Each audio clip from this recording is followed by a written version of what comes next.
I'm sorry, what was your name again? My name is Jordan Underwood.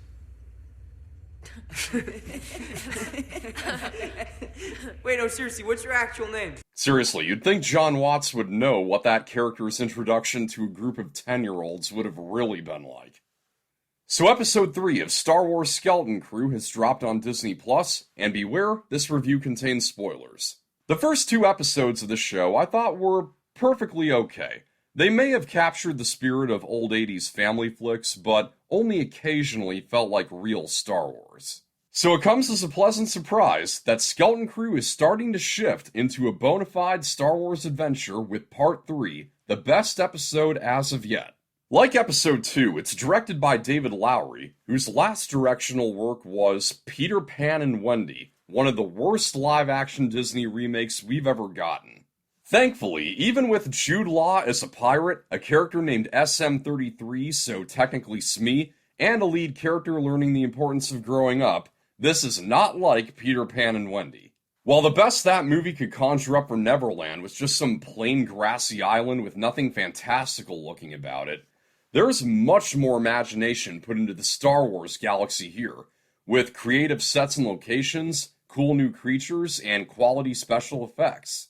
And there are parts that are just the right amount of silly to be in line with Star Wars, like when Jod switches on that old battle droid, which then wakes up and goes, "Did we win?" right before its head just falls off. Oh, battle droids, it's been so long. How I've missed your stupidity. So this is the point when the main storyline is joined by Jude Law's character, Jod Nan-Nawood. With a name like that, he unsurprisingly goes by some other names that depend on who you ask. His former crew call him Captain Silvo, no doubt a reference to Long John Silver. Others call him Crimson Jack, which may be the least imaginative thing about this episode. Crimson Jack? Isn't that the most run-of-the-mill pirate name you could come up with? I must say, though, the character kind of surprised me. I expected him to be little more than just a grouch for most of the journey, with the attitude of, "Really? This is my escape? A bunch of squabbling kids?" But actually, he's quite a bit more of a smiley scallywag, and Jude Law is clearly having a lot of fun in the role. He's a joy to watch. Now, the question I was left with after the end of episode 2 was, if Jod had the Force powers to free himself in the prison cell, why did he wait until the kids were locked in there with him to do it? Well, almost right away in this episode, the kids ask him that very question, and he's like, "What would have been the use of freeing myself if I didn't have a ship to escape on?"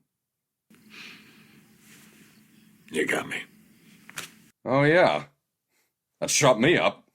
So Wim is quick to assume that he's a Jedi from his Force usage, and he tries to convince the others saying, "Jedi are the guardians of peace, the defenders of the galaxy. Everyone knows that." Well, not quite everyone. Apparently Leslie Headland never got the memo. Fern counters it with the possibility that he's faking the Force usage, that he may have moved the key over to him on a very thin string. Now, that I can understand, but there's one small problem with trying to keep us in the dark about whether or not he's faking it. We see him use the Force to cause some distant noise to distract a couple of pirates in the same way that Obi-Wan did to the stormtroopers on the Death Star. For us in the audience, is there really any doubt after that his use of the Force is legit?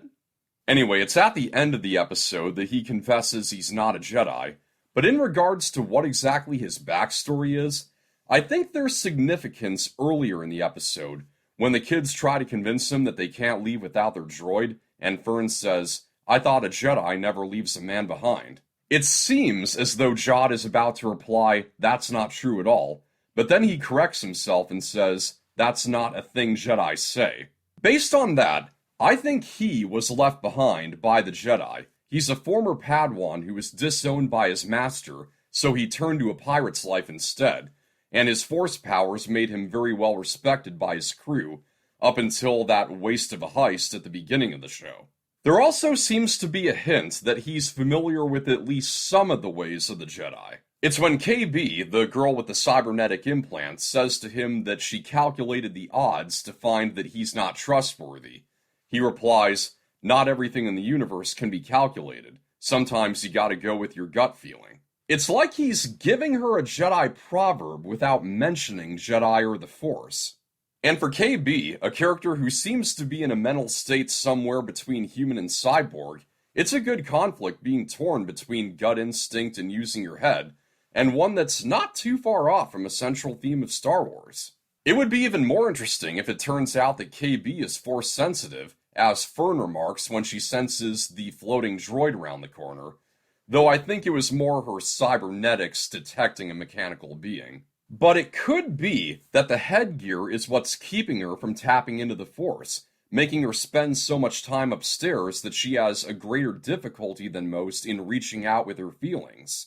All the while, it's possible that with that tech implanted in her brain for so long, she needs to keep it there just to stay alive. I don't want to jump to too many conclusions, but whatever the case is, KB is the one whose story arc I'm most invested in so far. And the mystery of the kids' homeworld gets juicier here. After they escape from the spaceport, Jod takes them to a moon orbiting a Jupiter-like planet to talk to an astronomer named Kim, who's like this little cross between an owl and a badger. They learn that Sebulbia was one of 9 planets of wonder during the Old Republic. The other 8 were destroyed by some unspecified means, while Sebulbia remained hidden from the rest of the galaxy.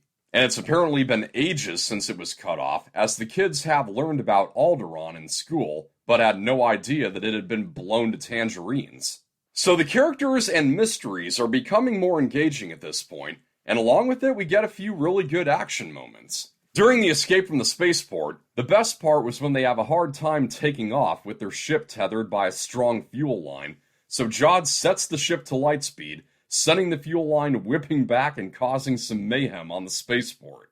And when the X-Wing pilots show up on the observatory moon, it's a more gentle battle since neither side wants to shoot down the opposing ship. But you gotta love the smiles on Wim and Fern's faces when they get in their gunner seats, and Fern's jealousy when Wim makes the shot. Again, kids having their first experience in the Star Wars galaxy is so endearing. I also gotta mention Mick Giacchino's score. I liked the theme he composed that we've been hearing since the show started, but this episode is where the score has really begun to stand out. The music while they're on the observatory moon sounds wonderfully alien world-like. Mick Giacchino, your father has taught you well. So this was a pretty good episode. The action is fun, and the intrigue surrounding the characters and mysteries is building. I said last time that the first 2 episodes were mostly about hooking you with 80s nostalgia, and the show would have to do more to win me over completely, and I must say, it's getting there. I can't call this essential Star Wars, at least not yet, but I'm enjoying myself, and I think I like where it's going. Now, we're nearly at the point when we've seen everything we saw in the trailers. There are maybe 3 or 4 little clips left that we haven't gotten to, and 5 whole episodes remain. So I'm excited to see what surprises lay ahead. One that a lot of fans had their fingers crossed for is an appearance of Hondo Ohnaka, one of the best and funniest characters in the Clone Wars, and even in all of Star Wars. And as a pirate leader himself, he would be right at home in this show. Something you might like to see is this one Instagram post demanding that Skeleton Crew feature the live-action debut of Hondo. The interesting part? Jim Cummings himself shared that post as an Instagram story. That will not let me sleep. That's a wrap. Thank you for watching. I hope you enjoyed this review, and be sure to let me know what you thought of Episode 3 of Skeleton Crew in the comments below. Like and share, subscribe for more of this lapty neck. This is Pop Culture. I'm Alex Pop.